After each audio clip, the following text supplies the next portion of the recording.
Borderline. O que será então que está nessa grande cesta diagnóstica?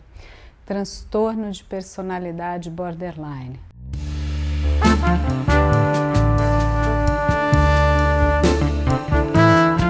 Vamos voltar um pouco na história, né? Historicizar um pouco o conceito. O que a gente foi aprendendo, sobretudo depois do grande conceito de narcisismo que o Freud trouxe? É um processo, né? Um processo de formação do eu. Esse é o narcisismo primário. Então, tem duas camadas de narcisismo, isso que a gente vai colocar aqui. Então, em primeiro lugar, vamos voltar para as etapas da constituição subjetiva. A gente nasce colado no outro, literalmente, a gente está conectado por um cordão. Ele é um cordão umbilical real, a gente está num ambiente que é dentro do corpo do outro, embora a gente sabe, né? A gente não está totalmente naquela ficção de puro enlace, não é o que a gente chama de simbiose, não é aquela simbiose harmônica e plena. Isso é sempre da ordem da fantasia e da ficção. A gente tem hoje estudos até que mostram que o bebê no interior do corpo da mãe não está com todo esse conforto, não, né? Ele fica ouvindo sons, as vísceras, vai ficando apertado, às vezes dá agonia, às vezes a mãe está agoniada, está com estresse, solta cortisol, né? O hormônio do estresse, aí isso vai... Então, assim, não é tão maravilhoso, mas de qualquer forma tem uma indistinção eu-outro. Esse é o primeiro momento dessa constituição da nossa história subjetiva. E aí a gente tem que fazer o que então? Se distinguir desse outro, se separar. A partir de um processo inaugural de alienação, a gente faz a separação. Como a gente vai fazendo isso? Atrito, né? Atrito, conflito, eu quero o peito e o peito não está. A mãe se afasta, frustração. Olha que interessante ter a frustração. Aí a gente vai aos poucos entendendo, opa, então, peraí, eu sou esse e a mãe é outro, o pai é outro, o irmão.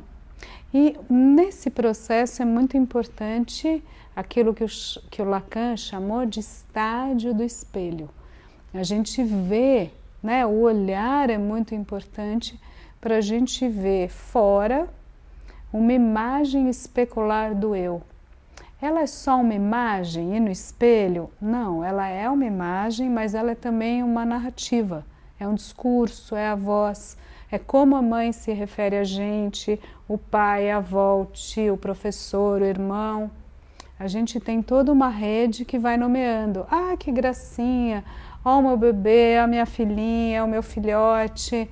Você vai dando nome, João, Paulo, Pedro, você é assim, você é assado. Então a gente tem camadas imaginárias, simbólicas e reais que vão construindo essa subjetividade outra, esse eu. Esse é o narcisismo primário. Pergunta, e quando esse processo não funciona bem? E quando essa borda, né?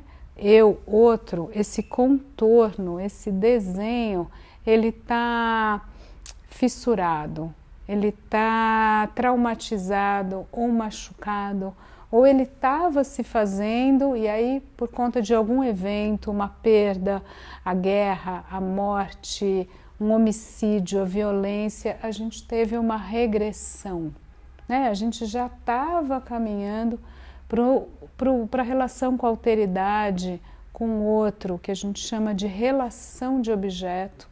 A gente já estava nesse terceiro momento lógico da constituição subjetiva e aí alguma coisa bagunçou.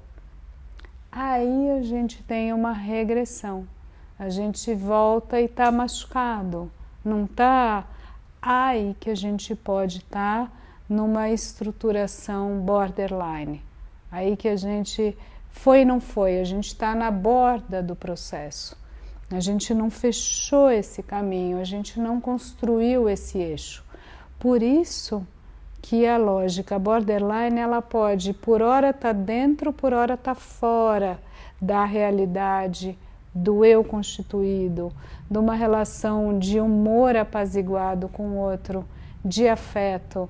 Muitas vezes a gente está podendo se colocar aqui, né? Eu sei que eu existo, que eu penso, que eu sofro, choro, mas vou ultrapassar isso, vou seguir a vida e de repente não, de repente tenho dúvida. Eu entro numa tristeza ou numa angústia que parece um buraco, um precipício, como se eu não tivesse a segurança daquele porto seguro ao qual voltar. E não é que é um porto seguro, que é a casa, o pai, a mãe, o casamento, o emprego.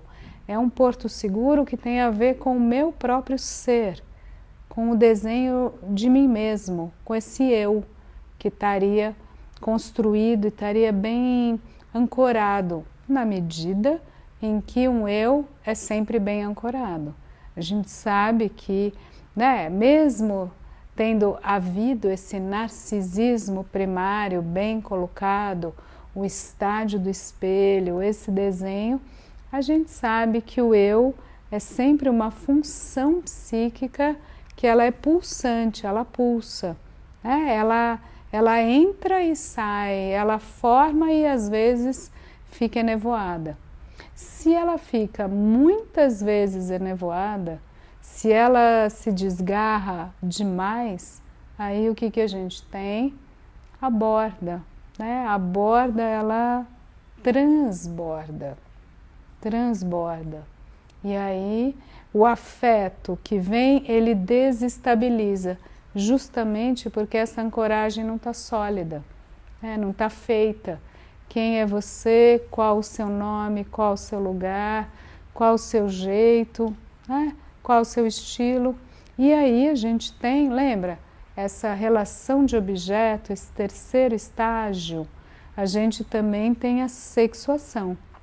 A gente tem o complexo edípico, as identificações sexuadas de gênero, todo esse debate que é bem contemporâneo. E aí o que a gente pode, na lógica borderline, o que a gente pode sentir, o que a gente pode observar? Que quando entra numa demanda de uma posição de sexuação ou de gênero, ou encontro afetivo, amoroso, sexuado com outro erótico, aí a gente também balança, né? Diante dessa prova de realidade com o outro, ou com alteridade, aí a gente tem outra regressão. Então a borda também, né? Também se desfaz, aquilo que estava me organizando se desorganiza. Quando é que a gente pode se desestruturar? Normalmente em posições que a gente vai chamar de marcos simbólicos. Né? Eu dei aqui esse exemplo do gênero, da sexuação, do encontro erótico, mas pode ser qualquer grande encontro. Por exemplo, a gente vai se formar. Na formatura, numa passagem de grau, a festa de 15 anos, bar mitzvah, formatura de escola, de faculdade, passar para o Fundamental 2, passar para o ensino médio.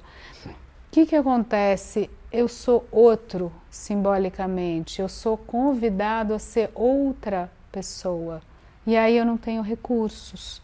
Ou me dá medo, me dá angústia, como é que vai ser isso?